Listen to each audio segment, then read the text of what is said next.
আমরা খুবই ভুল করেছি কোরআন না বুঝে। গতকাল আমি যুবকদেরকে থ্যাঙ্কস দিয়েছি, মনে আছে না আপনাদের? যুবকরা আমাদের প্রাণ শক্তি। যুবকরা যদি এগিয়ে আসে, কোরআন বোঝার কম্পিটিশনে যদি এগিয়ে আসে, কতই না ভালো হবে যদি তারা কোরআন পড়তে শেখে এবং কোরআন বোঝে। তাহলে তারা কোরআনের দিকে আকৃষ্ট হবে এবং কোরআনকেই জীবনের একমাত্র পাথর হিসেবে গ্রহণ করবে। সে কথাগুলি আমি সামনে গিয়ে বলব। তো আল্লাহ তাআলা বলছেন যে এই কোরআনের মধ্যে শুধু নামাজ রোজা হজ যাকাত না। আমি গতকাল বলছিলাম, মনে আছে আপনাদের, যে শুধু নামাজ রোজা হজ যাকাত হইলে শুধুমাত্র 1 পারা বা 2 পারা কোরআন শরীফ নাজিল করলেই হইতো, 30 পারা নাজিল হইল কেন? এই কথা তো মাথার মধ্যে ঢোকা উচিত আমাদের। যেহেতু চিন্তা করি না তাই মাথার মধ্যে ঢোকে না, চিন্তা করলে তবে না ঢুকবে। এখন দেখুন, আল্লাহ তাআলা বলছেন আমি আমার নবীকে ওহীর মাধ্যমে মুসা, নূহ, ইব্রাহিম, আদম প্রাগৈতিহাসিক ঘটনাবলী আমি এর দ্বারা জানাইছি কোরআন দিয়ে। রাসূল তো সেখানে উপস্থিত ছিলেন না। আল্লাহ তাআলা বলছেন তিলকা মিন আম্বাইল গায়বি নূহিহা ইলাইকা মা কুনতা তা'লামুহা আনতা ওয়ালা কওমুক মিন ক্বাবলি হাযা। তিলকা মিন আম্বাইল গায়ব, এটা হচ্ছে সেই অজ্ঞাত ঘটনা যা ওহীর মাধ্যমে আমি আপনাকে জানাইছি। তা না হলে আপনি এবং আপনার কওম, আপনার জাতি এই সম্পর্কে কিছুই জানতো না। না ইব্রাহিমের ঘটনা, না নূহের ঘটনা, না মুসার ঘটনা, এগুলো কিছুই জানতেন না। হযরত ইউসুফ আলাইহিস সালামের কথা বলে আল্লাহ তাআলা বলছেন যালিকা মিন আম্বাইল গায়বি নূহিহি ইলাইকা ওয়া মা কুনতা লাদাইহিম ইজ আজমাউ ওয়া হুম ইয়ামকুরুন। এটা হচ্ছে সেই অজ্ঞাত কাহিনী যা আমি ওহীর মাধ্যমে আপনাকে জানাইছি। অথচ তার ভাইয়েরা যখন ইউসুফ আলাইহিস সালামের বিরুদ্ধে ষড়যন্ত্র করছিল তখন আপনি তার কাছে ছিলেন না, আমি আপনাকে জানাইছি ওহীর মাধ্যমে। মূসা আলাইহিস সালামের ঘটনা আল্লাহ তাআলা বলে তারপরে বলতেছেন ওমা কুনতা বিজানিবিল গারবি ইজ কাদাইনা মূসা আমরা ওমা কুনতা মিনাশ শাহিদিন। মূসা আলাইহিস সালাম তিনি পশ্চিম সেই সিনাই পর্বতের পশ্চিম দিগন্তে, পশ্চিম প্রান্তে তিনি যখন আক্রান্ত হয়েছিলেন সেখানে আপনি উপস্থিত ছিলেন। আমি আপনাকে ঘটনার মাধ্যমে জানাইছি। মূসা আলাইহিস সালামের উপরে যেখানে ওহী নাজিল হয়েছিল সে জায়গাটাও আল্লাহ তাআলা আমাকে দেখাইছেন। আলহামদুলিল্লাহ। মিশর কায়রো এর রাজধানী, মিশরের রাজধানী কায়রো, জামিয়া আল আজহার পৃথিবীর বহু পুরাতন ইউনিভার্সিটি, বিশাল এরিয়া, প্রায় 56,000 ছাত্রছাত্রী লেখাপড়া করে সেখানে। কত বড় বিশ্ববিদ্যালয়, কতগুলি ক্যাম্পাস। তো সেই বিশ্ববিদ্যালয়ের আমন্ত্রণে আমি সেখানে গিয়েছি, 5 দিন ছিলাম। আমি বলেছি যে মিশরে তো জীবনে আসিনি, আমাকে ঘুমাবার একটু সময় দিও রাত্রে, বাকি আমার একটু ঘুরাও। 5 দিনে 4,500 কিলোমিটার দৌড়াইছি। সিনাই পর্বতের সেইখানে গিয়েছি যেখানে ওহী নাজিল হয়েছিল। মূসা আলাইহিস সালাম মাদায়েন থেকে এসেছেন, প্রচণ্ড ঠান্ডা, পথ হারিয়ে ফেলেছেন। স্ত্রীকে বলছেন সাথীদেরকে এখানে অপেক্ষা করো, আমি একটু ওই যে আগুন দেখা যায়, আমি হয় আগুন আনবো আর না হয় আগুন দিয়ে আলো দিয়ে রাস্তা চিনে নেব কোন দিকে যেতে হবে। ফালাম্মা আতাহা, যখন তিনি ওই আগুনের কাছে গেলেন, নুদিয়া ইয়া মূসা ইন্না আনা রাব্বুক। হে মূসা, এটা আগুন টাগুন কিছু না, আমি তোমার রব, আমি তোমার আল্লাহ। ফাখলানা আলাইক ইন্নাকা বিল ওয়াদিল মুকাদ্দাসি তুয়া। জুতা খোলো, এখানে আমার নূর পড়েছে। সুবহানাল্লাহ। জুতা খুলে আসো। ওয়াদি মুকাদ্দাস, ওয়াদি বলা হয় 2 পাহাড়ের মাঝখানে যে সমতল ভূমি থাকে এটাকে আরবিতে বলা হয় ওয়াদি, আর বাংলায় বলা হয় উপত্যকা। তো আমরা যখন গেছি ওয়াদি মুকাদ্দাস সাইনবোর্ড দেখেছি, জুতো আগেই খুলছি বর্ষটা।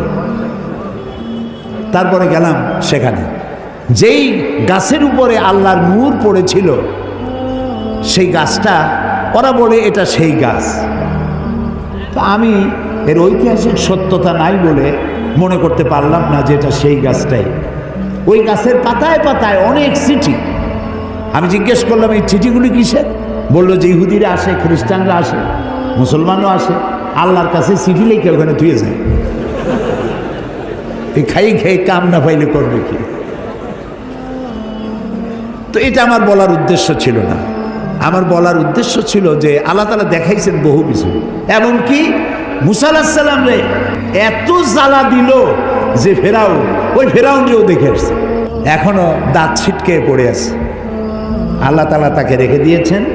আল্লাহ বলছেন তোরে মাটিতেও খাবে না, পানিতেও নষ্ট করবে না, পোকামাকড়ও নষ্ট করবে না, তোরে আমি শুটকি বানায় রাখবো কিয়ামত পর্যন্ত।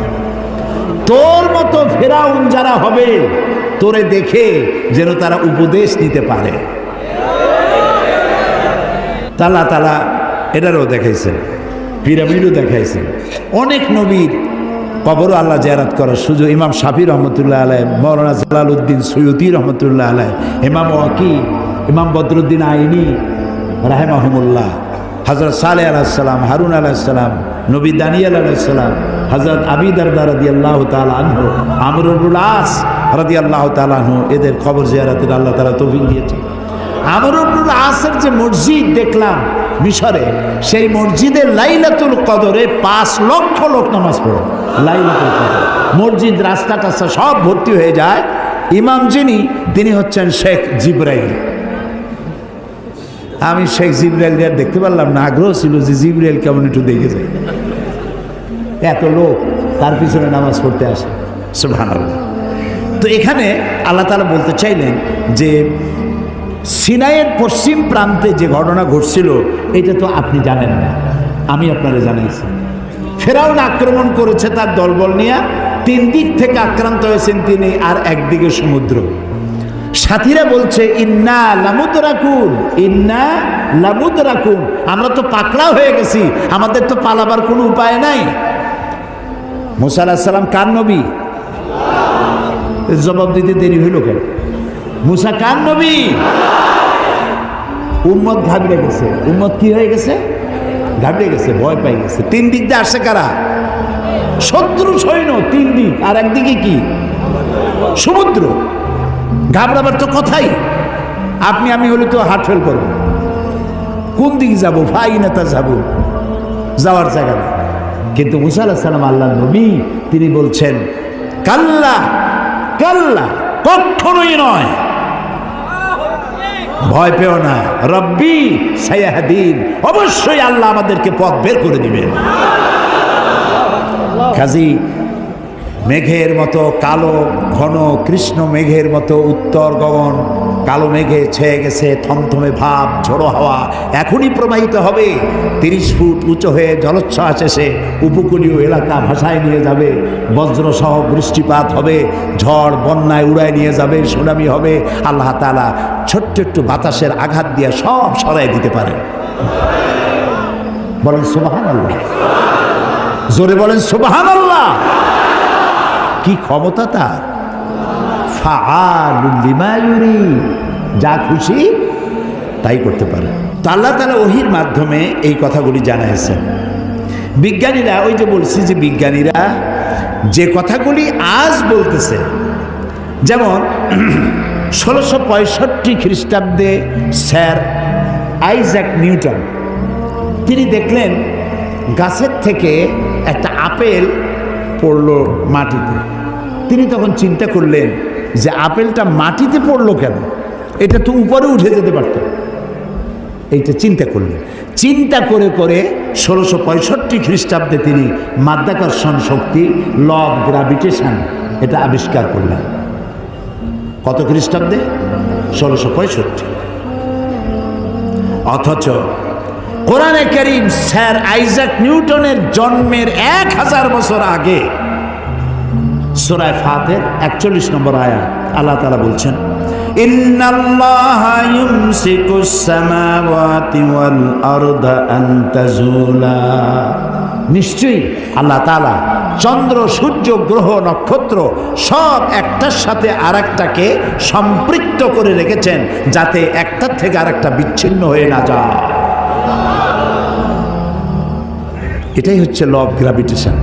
এই মাধ্যাকর্ষণ শক্তির কথা কোরআন ১৫০০ বছর আগে এ কথা আল্লাহ তাআলা বলেছেন। তো দুর্ভাগ্য, কোরআন বুঝি না, কোরআন শুধু সবের নিয়তে পড়ি। একবার সূরা ইয়াসিন পড়লে 10 খতম কোরআন শরীফ এর সব। এই যদি হয় তাহলে গোটা কোরআন শরীফ পড়ার আমার দরকারটা কি? খালি সূরা ইয়াসিন পড়লেই তো হলো। 3 বার সূরা ইখলাস পড়লে 1 খতম কোরআন শরীফের সব। তাহলে কোরআন পড়বি কেন মানুষ? আহারে মানুষ, আহারে কপাল পড়া মানুষ। এখন চন্দ্র, সূর্য, গোটা সৌরজগৎ সব ঘুরছে। এটা কোপার্নিকাস, গ্যালিলিও, নিউটন, আইনস্টাইন ওনারা আবিষ্কার করেছেন যে সব কিছু ঘুরছে। এটা বলতেছেন ওনারা এই কয়েকশো বছর আগে।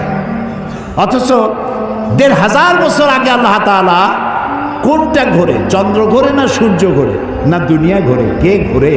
একথা সূরা ইয়াসিনে আল্লাহ তাআলা তার নবীর কাছে বলে দিয়েছেন। লাশ-শামসু ইয়ানবাগি লাহা আন তুদরিকাল কামারা ওয়ালাল লাইলু সাবিকুন নাহার ওয়া কুল্লুন ফি ফালাকিন ইয়াসবাহুন। প্রবল জ্ঞানী হইবে যাহারা, আপন মনেতে বুঝিবে তাহারা। রাত্রি পারে না আগে যাইবার, দিনের স্থান করে অধিকার।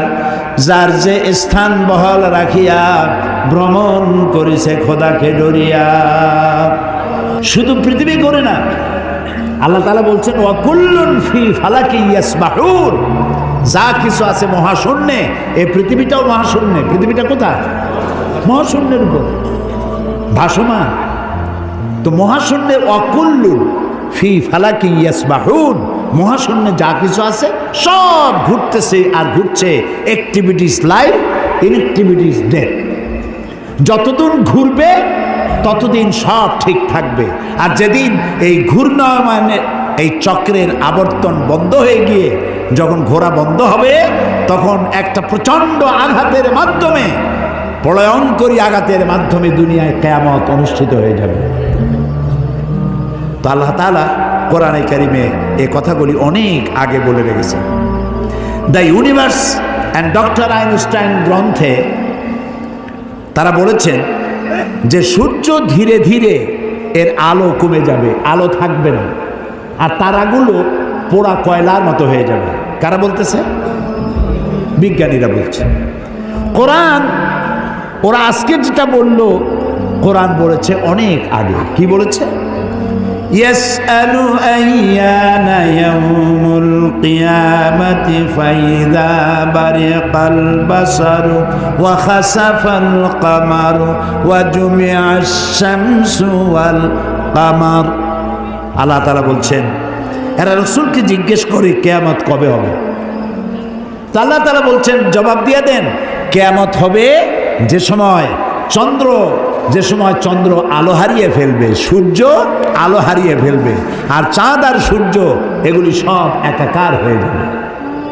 তাহলে এই কথাগুলি বিজ্ঞান আবিষ্কার করার অনেক আগে কোরআন এসব কথা বলে রেখেছে। প্রকৃতির নিয়মে একদিন সব লণ্ডভণ্ড হয়ে যাবে। কুল্লু মান আলাইহা ফান। আল্লাহ তাআলা বলেছেন সব ধ্বংস হবে, কিচ্ছু থাকবে না আল্লাহ ছাড়া। কে ছাড়া? আল্লাহ ছাড়া কেউ থাকবে না, কিচ্ছু থাকবে না। এ কথা বিজ্ঞান জানার আগে আল্লাহ তাআলা কোরআন শরীফে বলে রেখেছেন। এই যে মাত্র 100 বছর পর্যন্ত, গত 100 বছরের আগ পর্যন্ত পৃথিবীর মানুষের ধারণা ছিল যে চাঁদ নিজে আলো দেয়, চাঁদ নিজে আলো দেয়। আর বলতো বুড়ো বুড়িরা যে চাঁদের মধ্যে যে কালো কালো জিনিস দেখা যায় ওইটা হলো একটা বট গাছ, ওইখানে একটা বুড়ি থাকে। তো ছোটোবেলায় চিন্তা করতে আমার বুড়ি অনেক করে কি, তো বলতো যে বুড়ি ওইখানে সুতা কাটে। তো তখন খুব বেশি চিন্তায় পড়তাম, এত পরিশ্রম করে এই বুড়ি সুতা কাটিয়া, এই বুড়ি খায় কি? পরে জানা গেল যে ওখানে বট গাছও নাই আর ওখানে কোনো বুড়িও থাকে না। এই চাঁদ এর নিজস্ব কোনো আলো নাই, এই কথা 100 বছরের মতো হলো বিজ্ঞানীরা আবিষ্কার করেছে। কিন্তু আল্লাহ তাআলা বলে রেখেছেন 1400 বছর আগে। সুবহানাল্লাহ। আল্লাহ তাআলা সূর্যকে বলেছেন, খুব লক্ষ্য করুন, সূর্যের আরবি হচ্ছে শামসুন, সেরাজুন, ওয়াহাজুন, দিয়াউন, এগুলি সূর্যকে বলা হয়েছে। এর অর্থ কি? সূর্যকে বলা হয়েছে আলো, আলো উৎপাদনকারী, উত্তাপ সৃষ্টিকারী, আলো বিকিরণকারী, উত্তপ্ত, উজ্জ্বল, প্রজ্জ্বল, আলো বিকিরণকারী, এটা হলো সূর্য। আর চাঁদ সম্পর্কে কি বলছে লক্ষ্য করুন। আলাম তারা কাইফা খালাকাল্লাহু সাবআ সামাওয়াতিন তিবাকা وجعل القمر فيهن نورا وجعل الشمس سراجا। মহাপবিত্র সেই মহান সত্তা আল্লাহ রাব্বুল আলামিন, যিনি 7 আসমান সৃষ্টি করেছেন। ওয়াজআলাল কামারা ফীহিন্না নূরান, আর যিনি চাঁদ সৃষ্টি করে তার মধ্যে আলো দিয়েছেন। ওয়াজআলাশ শামসা সিরাজা, আর সূর্যকে করেছেন উজ্জ্বল আলো সৃষ্টিকারী।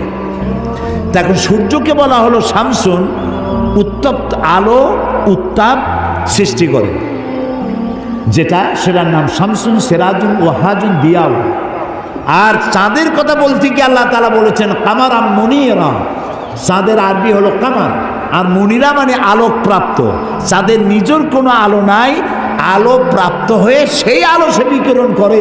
এই কথা কোরআন শরীফে আল্লাহ তাআলা 1400 বছর আগে বলে দিয়েছেন। সুবহানাল্লাহ। এরপরে আপনারা দেখুন, এই যে উদ্ভিদ, গাছপালা, গাছ আমাদের জীবনের শত্রু নাকি? গাছ আমাদের কি? কাজে যেখানে পান সমানে কাটেন। মানুষ সমানে গাছ কাটে, কিন্তু যে পরিমাণ কাটে সে পরিমাণ গাছ তারা লাগায় না। এই গাছ সম্পর্কে, গাছ আমাদের যে বন্ধু, গাছটা আল্লাহ রাব্বুল আলামিন আমাদের জন্য নিয়ামত হিসেবে দিয়েছেন। এটার কাজ হচ্ছে কি? আল্লাহ তাআলা বলছেন ওয়াল আরদা বা'দা যালিকা দাহাহা আখরাজা মিনহা মাহা ওয়া মারআহা।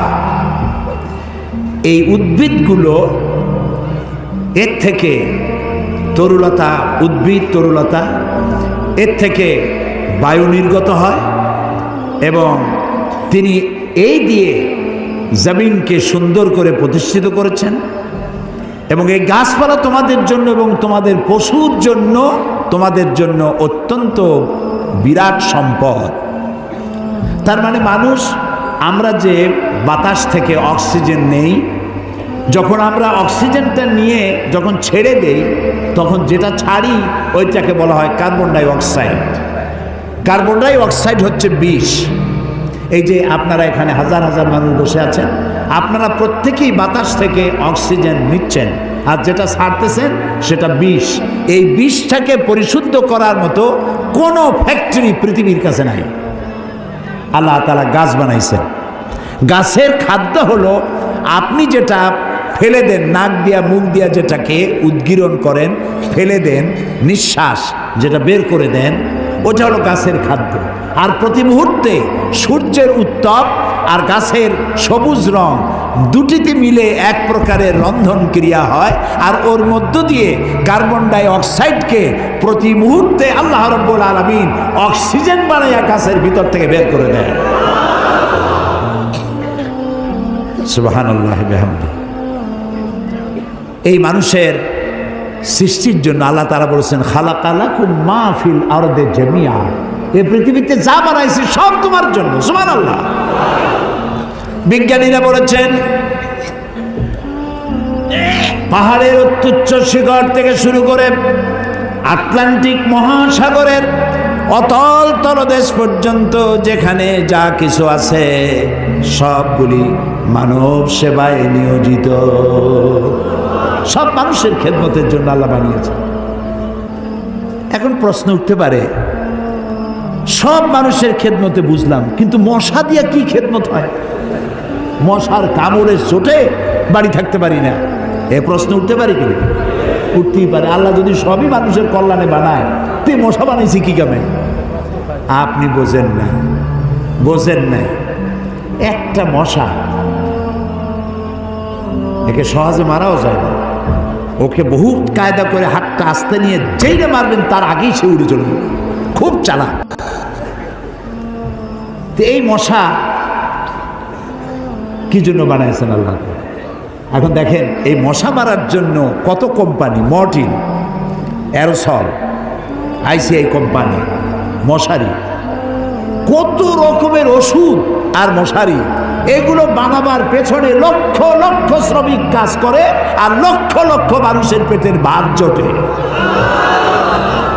আপনি তো বুঝবেন না কোনটার মধ্যে কি জিনিস আছে, আল্লাহ বানাইছে কেন? তোমার মাথায় তো কুলাবে না। মশা আছে বলেই তো মশারি, মশা আছে বলেই তো মর্টিন বিক্রি হয় জম্মের মতো। এখন চিন্তা হইতো, তাহলে সাপ বানাইছে কেন? সাপ বানাইছে কেন তা জানুন না তো? সাপের চামড়া দিয়া, সাপের চামড়ার মেলা দাম, এ দিয়ে ভ্যানিটি ব্যাগ তৈরি হয়, মহিলারা ব্যবহার করে, খুব দামি। আর সাপের বিষ, এটা দিয়ে ঔষধ তৈরি হয়। সব থেকে বিষাক্ত সাপ যেটা, যেই সাপের বিষ ব্লাড টাচ করার সাথে সাথে মানুষ মারা যায়, এই ধরনের মারাত্মক আফ্রিকান কোবরা, সেই সাপের বিষ দিয়ে মানুষের জীবন রক্ষাকারী লাইফ সেভিং মেডিসিন তৈরি হয়। সুবহানাল্লাহ। মরবে ঠিক, মানুষ মরবে ঠিক, কিন্তু মরার আগেও কথা বলে মরবে, এরকম ওষুধ সাপের বিষ দিয়ে তৈরি হয়। সুবহানাল্লাহ, সুবহানাল্লাহ। আমরা আল্লাহ তাআলার সৃষ্টি সম্পর্কে গবেষণা করলেই বুঝতে পারবো। আর চিন্তা ভাবনা না করলে, খালি যদি খায়, জম্মের খাওয়া খাইয়া পেট একটা তরমুজের সাইজ বানায় খালি, কিন্তু চিন্তা করে না খাইলাম কি। প্রিয় ভাই সব, এরপরে আল্লাহ তাআলা এই কোরআন শরীফের মধ্যে বলেছেন, আমি তোমাদেরকে পানি দিয়েছি। কি দিয়েছি বলেন না? পানি। জীবনের জন্য পানি সব থেকে বেশি প্রয়োজন। জীবনের জন্য সব থেকে বেশি প্রয়োজন কি? পানি। এই পানি, এর এক নাম হলো জীবন। পানির এক নাম, এই পানি যদি বগুড়ায় 10 ফিট উঁচু হয়ে আসে, নাম হবে কি? মরণ। একটু আগেই জীবন, পর মুহূর্তে মরণ। এই পানি আল্লাহ তাআলা জীবনের জন্য পানি সৃষ্টি করেছেন। ফারাক্কার বাঁধটার নানান রকমের বাঁধ দিয়ে, আন্তর্জাতিক নদীর বাঁধটার দিয়ে পানির সর্বনাশ হবে, নদীর নাব্যতা কমে যাবে, আপনার পানির সংকট হতে পারে। এটা সব থেকে বেশি কে জানে? এই আল্লাহর নামে তো আসছে কোন কেন? কে জানে? ওই আল্লাহ রাব্বুল আলামিন প্রাণী জগতের সবচাইতে বেশি প্রয়োজনীয় যেই জিনিসটি পানি, সেই পানির জন্য আল্লাহ রাব্বুল আলামিন একটি মহাদেশ, যেটা শুধু পানির পাহাড়, অর্থাৎ বরফের পাহাড় দিয়ে ঘেরা একটা মহাদেশ, মানুষ নাই, জন নাই, মহাদেশটা শুধু পানির বরফের পাহাড় দিয়ে আল্লাহ বানায় রাখছেন। নাম কি? অ্যান্টার্কটিকা। এখানে শুধু আছে শ্বেত ভল্লুক আর আছে পেঙ্গুইন, পেঙ্গুইন পাখি। এই পেঙ্গুইন পাখি পানির মধ্যেও ডুবাইতে পারে, বাতাস দিয়েও উঠতে পারে। এই পেঙ্গুইন পাখিগুলি আমি দেখেছি, সে ডিম পেড়ে তাকে 3 মাস 90 দিন ডিমে তা দিতে হয়। ডিমটা পারলো কিসের মধ্যে? বরফের মধ্যে। এখন ওর তো তাপ না হলে তো ফুটবে না, সেই জন্য ওইটার উপরে তাকে দাঁড়ায় থাকতে হবে। পেঙ্গুইন কিন্তু আবার এই শুইতে বসতে পারে না, দাঁড়ায় থাকে। আর গায়ে একটা কালো চাদরের মতো, বুকটা সাদা, মনে হয় সৌদি প্রিন্স। হাঁটেও খুব কায়দা করে, জমিদারি স্টাইলে হাঁটে। তো বাচ্চা ডিম দিয়ে ডিমের উপরে সে দাঁড়ায় থাকে, তার শরীরের একটা অংশ ডিমের উপরে দিয়ে দাঁড়ায় থাকে। 3 মাস 90 দিন দাঁড়ায় থাকতে হবে। এই 90 দিন সে খাবে কি? ওর স্বামীকে, পুরুষ পেঙ্গুইনকে আল্লাহ এত দয়া দিছেন, ও মাছ ধরে ধরে প্রত্যেক দিন ওর বউরে খাওয়ায়। সুবহানাল্লাহ, সুবহানাল্লাহ। এই যে টেলিভিশনের মধ্যে নানান রকমের আছে কি বলে চ্যানেল, এইসব হাবিজাবি উল্লুক মার্কা লাভ ঝাপ না দেখা অ্যানিমেল প্ল্যানেট দেখেন, ডিসকভারি দেখেন, ন্যাশনাল জিওগ্রাফি দেখেন। পশুর মধ্যেও কত মায়া আল্লাহ দান করেছেন। আমার নিজের চোখে দেখলাম এক ক্ষুধার্ত ক্ষুধার্ত বাঘ না সিংহী, এই সিংহী ক্ষুধার্ত একটা হরিণের পালের উপরে জাম্প করেছে, হরিণ দিছে দৌড়, কিন্তু একটা বাচ্চা হরিণ সে কোনো রকম দাঁড়ায় আবার পড়ে যায়, দাঁড়ায় মনে 3-4 দিন হয়েছে, দৌড়াইতে পারে না। সিংহটা ওর কাছে গেল, আমি মনে করলাম যে খাইয়ে ফেলাবে এখন। তা দেখলাম যখন হরিণটা পড়ে যায় তখন হাতটা দিয়ে এরকম উঁচু করে দাঁড় করায় দেয়, এইভাবে দাঁড় করাইলো, শুয়ে পড়লো, দাঁড় করাইলো, সে এরকম ঠেলতে ঠেলতে নিতে নিতে সিংহীর বাচ্চাগুলি যেখানে শোয়া সেইখানে এই বাচ্চাটারে নিয়ে গেল, নিয়ে নিজে কাইত হয়ে শুয়ে পড়লো। বাচ্চারাও, সিংহের বাচ্চারাও দুধ খাইলো, হরিণের বাচ্চাটাও দুধ খাইল। তার মানে এই সিংহ তার হিংস্রতা মাতৃত্বের স্নেহের সামনে এটা অবনমিত হয়ে গেছে, হার মেনে গেছে। সুবহানাল্লাহ। আমাদের দেশে যখন মারামারি হয় একটু বোঝা উচিত যে কারে মারতেছি। এই যে মারতেছি, ওর বউ তো বিধবা হয়ে যাবে, ওর বাচ্চাটা তো এতিম হয়ে যাবে। এই চিন্তা যদি আমাদের থাকতো, পশুর যে জ্ঞান আছে আমাদের তাও নাই। এই পৃথিবীতে যত কুমিরে মানুষ মারলো, কুমিরে খাইলো, হাঙ্গরে খাইলো, বাঘে খেলো, সাপে খেলো, পৃথিবীর সমস্ত প্রাণী, হিংস্র প্রাণীরা যত না মানুষ মেরেছে তার থেকে 1000 গুণ বেশি মানুষেরা নিজেরা মারামারি করছে, বেশি মরেছে, বেশি। আকল কাজ করে না, কমন সেন্স কাজ করে না। তো আল্লাহ তাআলা এই পানি দিয়েছেন, পানির অনেক দাম। এই যে এখানে মহিলাদের মাহফিল ছিল, আপনারা যত পুরুষ আসছেন এর থেকে কোনো অংশে কম হয় নাই। এত মেয়ে লোক আসছিল সকাল 10টায়, আলহামদুলিল্লাহ। আমি বগুড়ার সমস্ত মা বোনদেরকে আমার অন্তরের অন্তঃস্থল থেকে ধন্যবাদ জানাই। তারা বহু প্রশ্ন আমাকে করেছেন, এক গাদা প্রশ্ন, সব প্রশ্নের জবাব দিতে গেলে হয়তো রাত এই পর্যন্ত হয়ে যেত। এত প্রশ্ন করছে, খাইয়া না খাইয়া যদ্দূর পারছি জবাব দিছি। তার মধ্যে একটা প্রশ্ন ছিল পানির ব্যাপারে, পানি অপচয় করা যাবে কিনা।